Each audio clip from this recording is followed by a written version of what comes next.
Olá, boa noite. Este é o programa Entrevista Coletiva que está recebendo todos os candidatos que disputam a Prefeitura de Belo Horizonte.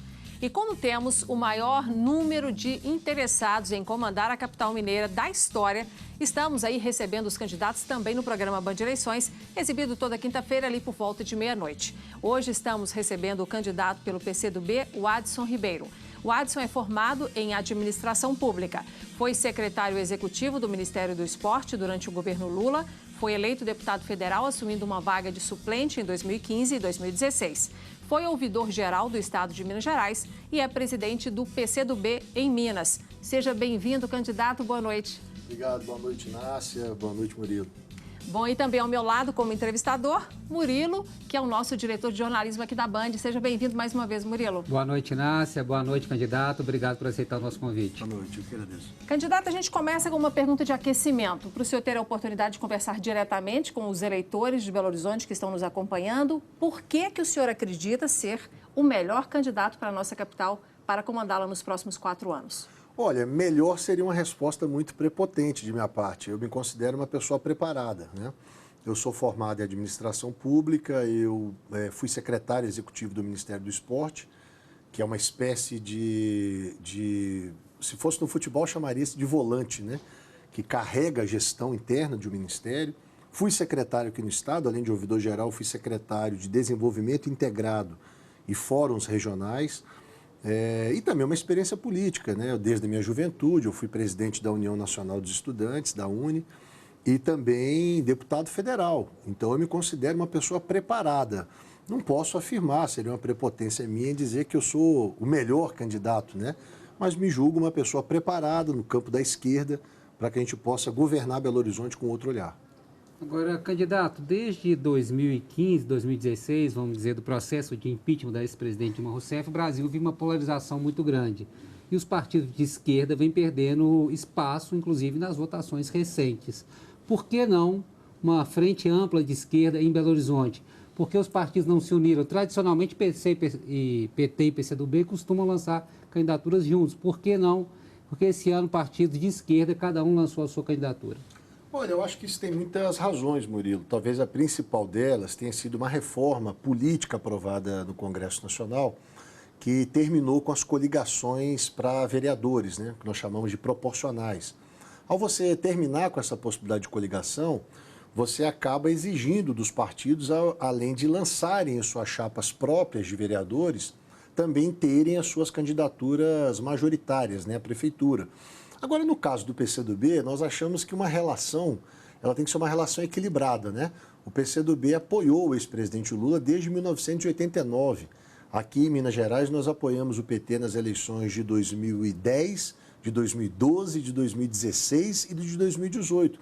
Então, o problema de não haver uma aliança não é uma indisposição do PCdoB, é porque uma aliança pressupõe rodízios, né? E uma vez que esse rodízio não foi possível de ser construído, e como eu disse anteriormente, nós achamos que temos uma candidatura preparada para os embates de Belo Horizonte, para os desafios de Belo Horizonte, nós achamos por bem lançar uma candidatura própria. Eu fiquei muito honrado em ser o meu nome, esse candidato, para poder mostrar a Belo Horizonte as boas experiências que o PCdoB tem por onde passa. O PCdoB hoje governa o estado do Maranhão e faz diferença lá com o governador Flávio Dino, pagando, por exemplo, o maior piso salarial dos professores da rede pública. Nós dirigimos capitais do Nordeste, como o caso de Aracaju, cidades importantes como que tem 2 turnos. Por que em Belo Horizonte não lançar o nosso nome? No campo da esquerda, eu acho que o PCdoB é um partido que já governou grandes cidades e governa um estado como o Maranhão, tem essa experiência e tem um nome que tem um preparo para a gestão pública como o meu. Então, aliança não significa ser contra ou haver uma indisposição em relação ao PT. É porque se faz necessário o PCdoB também apresentar suas ideias, as suas propostas, o seu jeito de governar, e é isso que a gente tem procurado debater com a população de Belo Horizonte. Mas isso também estaria relacionado com a mudança na regra eleitoral de não permitir coligação para os cargos proporcionais, como no caso dos vereadores, e aí os partidos lançam seus candidatos à prefeitura para ter mais visibilidade no processo eleitoral? Olha, porque a votação para vereador, ela se dá com todos os votos que se dão nos candidatos de um mesmo partido ou no voto na legenda. Se você tem um candidato a prefeito, você faz a propaganda em torno daquele partido, né? Se nós coligássemos, por exemplo, com o PT, ao você votar num prefeito, você vota num prefeito do PT. E ao votar na legenda, você vota na legenda do PT e não do PCdoB. E o PCdoB é diferente. Nós não somos nem o PT e nós não somos também o PSOL. Nós somos uma esquerda que se propõe a um novo tipo de debate, que se repagina, que procura fazer uma análise crítica de todo esse processo que o Brasil passou. Eu não acho razoável nós atribuirmos apenas à direita o golpe que a experiência de esquerda sofreu em 2016. Nós queremos debater profundamente as razões disso. O PCdoB quer ser uma esquerda que olhe para o futuro, né? Uma esquerda que... Mas qual é essa distinção o senhor faria hoje do PCdoB para um governo do PCdoB para um governo do PT, por exemplo? Qual seria a principal distinção, pensando, logicamente, no Executivo Municipal? Olha, a principal é que o PCdoB quer governar com outros partidos, com a Câmara Municipal, com os movimentos sociais, com os empresários, com os trabalhadores, com a cidade de Belo Horizonte.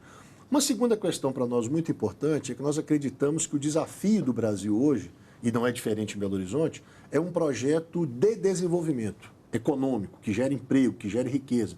Muitas vezes a esquerda está muito apegada a temas comportamentais, né?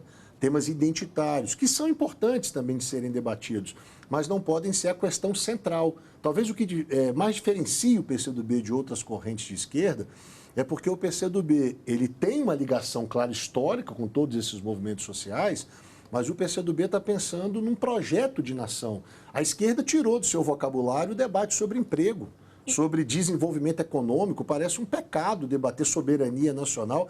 A direita nos roubou a bandeira do Brasil e nós estamos dando isso de barato. Olha, a bandeira do Brasil e do patriotismo tem que ser de quem de fato defende a pátria, de que é fato quem defende o Brasil. Agora, o que o senhor fala chama a atenção no seguinte aspecto. Observando as campanhas que nós estamos vendo em rádio e TV, o senhor é um dos únicos representantes da esquerda que assume que é da esquerda na fala. Claro. A maioria dos outros partidos não menciona isso. E aí a pergunta para o senhor é, essa polarização que a gente viu já há tantas eleições seguidas entre esquerda e direita, o senhor não teme nada quando lança tão efetivamente a palavra esquerda na sua fala? Não tem medo de assustar aqueles que ficaram assustados no passado com a gestão do PT, por exemplo? Não, porque são coisas diferentes. Eu acho que numa democracia, Inácia, tem que haver a direita, tem que haver a esquerda e tem que haver o centro.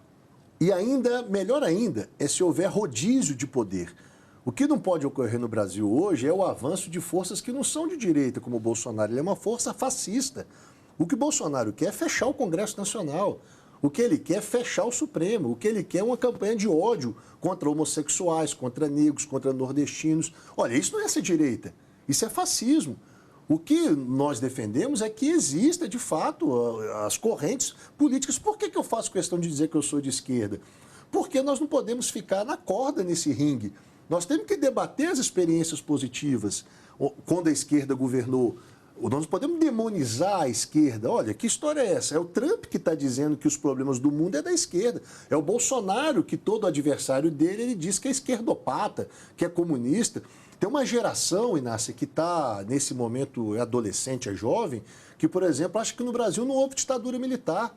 Porque o voto do Bolsonaro foi saudando o brilhante Ustra, que foi o maior ditador, foi o maior torturador e assassino na ditadura. Ou seja, isso é uma fake news que parte agora da boca do presidente. Então eu acho que a minha campanha é aquela história. Existe vida após a eleição. A minha campanha ela cumpre um papel histórico. Enquanto outras correntes estão se escondendo, tiram símbolo, tiram cores, nós estamos ali para dizer o seguinte, olha, nós temos identidade. Isso não significa ser exclusivista. O Flávio Dino é governador do Maranhão, ele governa com 14 partidos políticos. Porque o que dá unidade à aliança não são as siglas partidárias, é a concordância com um projeto de governo. Ou seja, eu quero que as pessoas, concordando com um projeto de governo, me ajudem a governar, independentemente da sua coloração partidária. Agora, eu não posso omitir uma ideia, eu não posso omitir um posicionamento. Aliás, eu acho que os grandes problemas que Belo Horizonte enfrenta, nesse disparate que é o Calil com uma gestão medíocre liderar as pesquisas, é porque parte da esquerda foi para o governo dele, sem fazer nenhum debate político. Como a esquerda pode participar de um governo cujo slogan foi dizer o seguinte, eu não sou político, vamos acabar com os políticos. Esse foi o slogan do Calil em 2016. Chegou a vez de acabar com os políticos. Você acha que isso gera consciência nas pessoas? Você acha que a gente constrói que sociedade baseada nesses valores? Então, eu acho que a minha campanha também ele tem esse objetivo. Quando a gente não dá nitidez a isso, quando as alianças são pragmáticas, quando as alianças são por cargos, são por favores imediatos, isso confunde a população. E esse preço é pago com valor alto. E o PCdoB não quer cair nesse jogo. Por isso, eu não faço isso de forma arrogante, mas eu faço de forma a esclarecer o eleitorado que existem ideologias diferentes, existem posicionamentos diferentes. E o posicionamento do PCdoB, que é um partido que vai completar 100 anos, que passou por era Vargas, que passou por ditadura militar, que teve muita gente assassinada. Você imagina que oportunista seria eu chegar numa campanha escondendo o que nós defendemos? Eu não conseguiria fazer uma campanha desse jeito. Deixa eu aproveitar que chegamos nesse ponto da conversa para chamar aqui, então, a primeira participação do nosso comentarista de política, o Orion Teixeira, que tem uma pergunta para você, candidato. Orion, por favor, faça a sua pergunta. Boa noite. Boa noite a todos. Watson, nas eleições presidenciais e estaduais passadas, prevaleceu um debate ideológico entre direita e esquerda, e assim também é no plano nacional. Ao contrário, a campanha municipal prioriza mais o debate da gestão administrativa local. Como é que você avalia esses dois debates e por que a campanha municipal não reproduziu esse debate ideológico? Olha, a primeira questão é que é impossível você fazer um debate programático com os 16 segundos que eu tenho. Por isso eu quero valorizar muito a Rede Bandeirantes, porque foi a única grande emissora que teve a coragem e o dever democrático e cívico de fazer um debate entre os candidatos. Porque eu tenho 16 segundos. Agora, as minhas redes estão lá para dizer o que eu penso. Eu desafio os outros adversários, candidatos, a estudarem e debaterem tão profundamente a cidade como eu debati e estudei.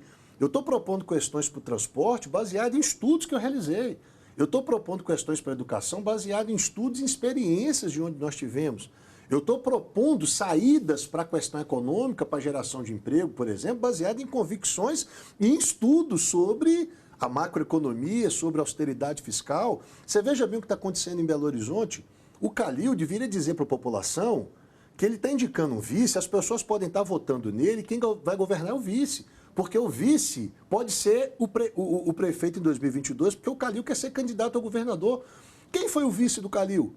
O vice do Calil foi o secretário do Aécio Neves, que introduziu aqui a chamada o choque de gestão, austeridade fiscal. O que é isso? Isso é você tirar os recursos de investimento público, é você estrangular os investimentos sociais para poder fazer reserva para remunerar os bancos, para dar garantias aos bancos, que é a chamada política neoliberal. Agora, candidato, o senhor falou que estudou a cidade e tal, inclusive a questão do transporte. Sim. Que proposta é essa que o senhor tem para o transporte? A minha proposta para o transporte é muito objetiva. Eu quero criar um fundo municipal do transporte. Belo Horizonte é a única capital que o transporte não é subsidiado. Com recursos de onde? Eu vou tirar recursos dos aplicativos como a Uber, como já faz São Paulo e Paraná.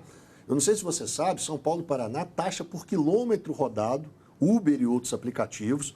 Nós vamos taxar aqui, além da Uber e outros aplicativos, pegar o recurso dos estacionamentos, sobretudo o rotativo, e vamos acrescentar ainda do orçamento próprio do município para constituir um fundo. Com esse fundo eu vou fazer o quê? Eu vou subsidiar o transporte para reduzir a tarifa. Para quanto, senhor? R$3,50. Nós vamos arrecadar com isso 40 milhões. Eu vou subsidiar para que a passagem... Não estou defendendo coisas como eu vi alguns candidatos dizerem, é tarifa zero. Não tem condição, só diz isso quem não conhece profundamente como funciona o transporte. Agora, eu provo que é possível chegar a R$3,50 o transporte, que é até uma redução de R$1. Essa redução impacta muito na renda das famílias. Belo Horizonte pode sair dessa lista de ter o transporte que mais impacta nas rendas das famílias, como é hoje. E estou propondo ainda o passe livre estudantil e a gratuidade aos domingos. Por quê? Porque aos domingos os ônibus são ociosos. Nós precisamos fazer que as pessoas tenham gratuidade não apenas para irem trabalhar, mas para terem acesso à cidade, para saírem do Barreiro e ir para o Parque Municipal. Quer dizer, quem tem carteira assinada não pagaria, seria isso? Eu não entro nisso de carteira assinada. Para mim, a gratuidade é aos domingos, porque a classe média e classe média alta, ela já tem o seu carro, ela não vai usar o ônibus. Quem usa ônibus é o trabalhador. Então, ela vai ter o transporte aos domingos grátis. E por que o estudante é grátis? Não é só porque eu fui presidente da União Nacional de Estudantes, não. Porque o estudante está numa fase de formação da vida. Eu tenho que dar condições a ele de acessar as bibliotecas da cidade, os teatros da cidade, os parques da cidade. Você vê uma juventude hoje do Barreiro, ela não consegue ir ao centro da cidade, porque é caro o transporte. Então, isso é uma mesquinharia das grandes empresas. Então, eu não estou propondo tampar uma pedra na lua. Eu estou propondo algo muito concreto. Eu vou constituir um fundo taxando por quilômetro os aplicativos. A Uber, Murilo, é a maior empresa de transporte do mundo sem ter um carro. Ou seja, ótimo, a Uber tem que existir, é um bom serviço, não sou contra a Uber. Muito menos os trabalhadores que estão tendo seu justo rendimento sendo motoristas da Uber. O que eu quero é que ela ajude a pagar essa conta, para que o mais pobre, para que o trabalhador possa ter uma passagem mais barata. Então, eu estou defendendo muito objetivamente isso. Agora, eu vou dizer isso com 16 segundos? Eu só consigo dizer isso aqui, porque vocês me dão espaço para fazer um debate político. E o senhor se considera um bom negociador? Porque mexer com tantos contratos, por exemplo, no caso das concessionárias de transporte público, né, que tem ainda uma longevidade nesse contrato que está em vigor, como é que vai ser essa mudança? Justiça? É bom dizer que esse contrato foi assinado em 2008 e vai até 2028, né? Nós temos que respeitar contratos. Eu não estou aqui propondo dar um cavalo de pau. Agora, o que eu estou propondo é a prefeitura ter altivez. A prefeitura precisa auditar esses contratos para saber se esses contratos eles estão sendo abusivos ou não. Então, eu não vou dar um cavalo de pau, vou respeitar os contratos. Agora, eu vou criar esse fundo porque eu posso subsidiar o transporte. Sabe o que acontece? Eu dou um exemplo claro, quem está nos assistindo vai entender. É como se você chegasse no SUS para fazer um exame cardíaco e você pagasse. Por que você não paga? Porque você já paga seus impostos, senão você seria bitributado. O transporte é o único direito garantido em lei que quem financia esse direito é o próprio usuário. Então, isso não é justo. Então, as prefeituras elas precisam criar um fundo para tornar o transporte mais barato para quem usa o transporte. Belo Horizonte faz o contrário. Ou seja, quem financia exclusivamente o transporte é o usuário. Lhes pergunto, quem que é majoritariamente o usuário do transporte público em Belo Horizonte? São os ricos? Não são os trabalhadores. Então, nós precisamos fazer justiça com dinheiro que é público. Tá certo, a gente vai fazer uma pausa nessa conversa aqui no estúdio para chamar um intervalo rapidinho e dentro de instantes estaremos de volta com o programa Entrevista Coletiva, que hoje recebe o candidato à Prefeitura de BH pelo PCdoB, o Adson Ribeiro. Até já.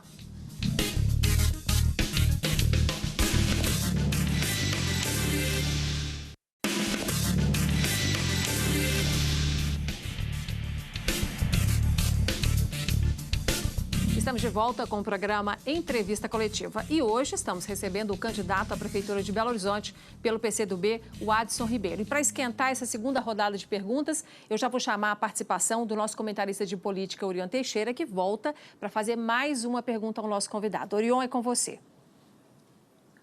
Belo Horizonte tem uma dependência muito forte de obras federais, como a ampliação do metrô, por exemplo.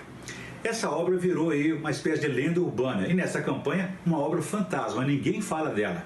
Ela perdeu prioridade aí para destravar a imobilidade urbana? Não, acho que é uma obra prioritária. O problema é que o governo federal ele é um governo que tem uma secretaria do Ministério da Fazenda chamada Secretaria de Desinvestimento.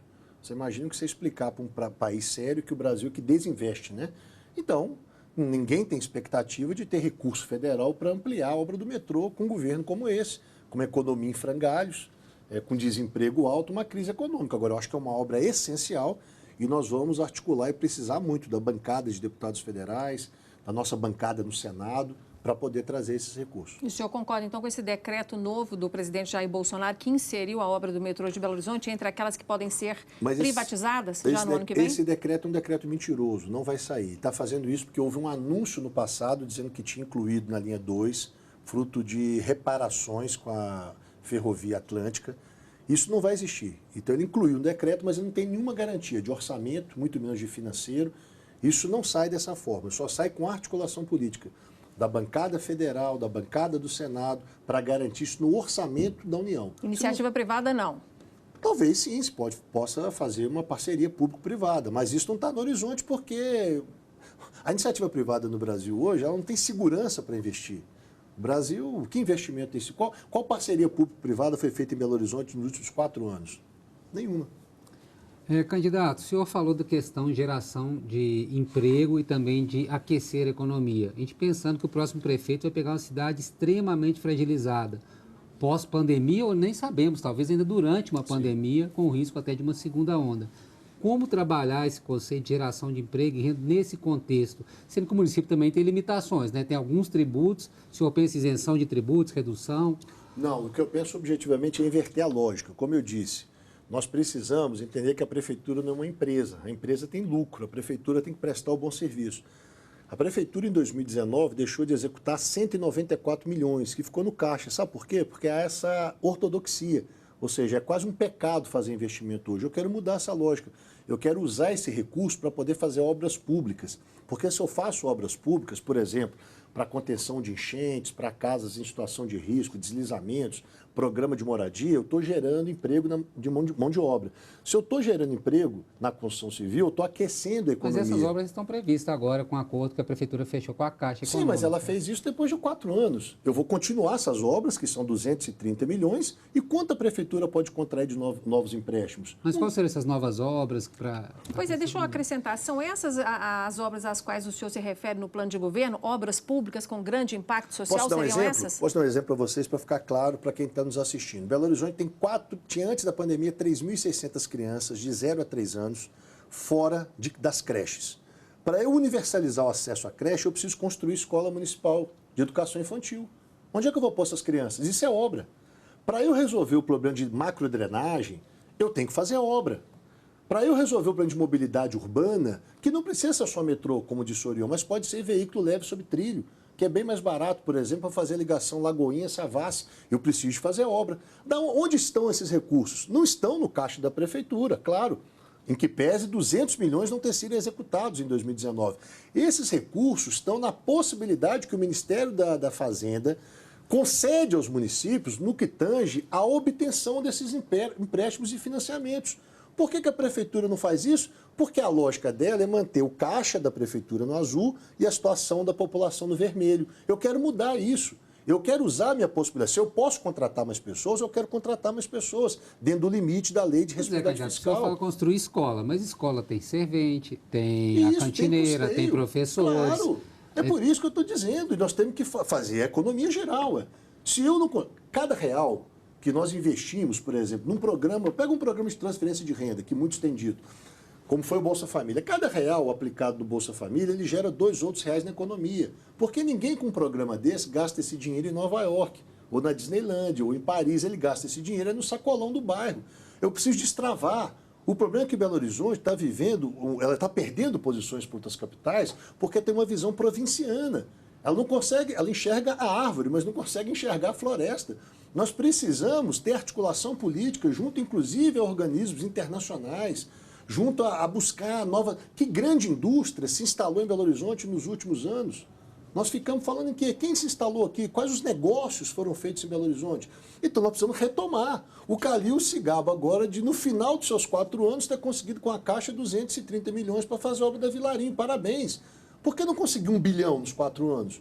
Por que não enfrentou esse problema de frente? É isso que nós estamos propondo, para gerar emprego e, ao gerar emprego, fazer a economia do município voltar a crescer. Candidato, no seu plano de governo, o senhor fala de potencializar aí o trabalho e a ação das empresas públicas, como BH Trânsito, Decap, Prodabel. Como é que seria isso? Por exemplo, ela prestando serviços para outros municípios, para o governo do estado. Nós temos, por exemplo, 1.000 quilômetros de internet cabeada. A Prodabel é uma referência entre empresas públicas no país. Isso não está a serviço, por exemplo, de incentivar pequenos negócios, internet em lojas, internet em pequenas e microempresas.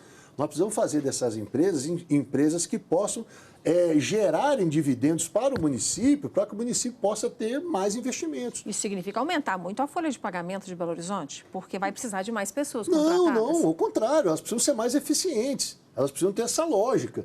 Ou seja, então, o senhor percebe ineficiência pela sua experiência como gestor público? Qual é a lógica hoje de desenvolvimento econômico da cidade de Belo Horizonte? Para onde Belo Horizonte vai? Nós vamos para onde? Nós vamos ter uma cidade de serviços, como nós estamos hoje? Serviço e comércio, comércio. Então, se vier mais uma onda da pandemia, nós vamos ter que fechar, porque nós não somos irresponsáveis. Então, a economia vai quebrar. Mas não temos espaço para a indústria, por outro lado. Temos para a indústria, a química fina, para a indústria de grandes componentes com valor agregado. Minas Gerais, isso que eu digo, o Zema, o Calil, essa turma que foi eleita na antipolítica, eles precisam entender que administrar a coisa pública é diferente de administrar a iniciativa privada. Nós precisamos achar esses caminhos. Nós precisamos fazer Belo Horizonte pensar maior, ou seja, ter investimentos para que a gente possa... Por exemplo, o que nós usamos hoje é uma parceria com a FMG, nós temos a BH Tech. Ou seja, enquanto Minas achar que a nossa saída é exportar minério de ferro e café... Que surte os seus efeitos, né, candidato? O senhor acabou de citar o BHTEC, que é um parque tecnológico que atrai e desenvolve startups aqui. E qual a parceria do BHTEC com a Prefeitura de Belo Horizonte? Nós usamos bem essa parceria? Existe essa parceria? Como nós usamos a inteligência do FMG, que é a 5ª universidade da América Latina? Nós não usamos. Nós estamos com uma lógica em Minas que é exportar minério de ferro.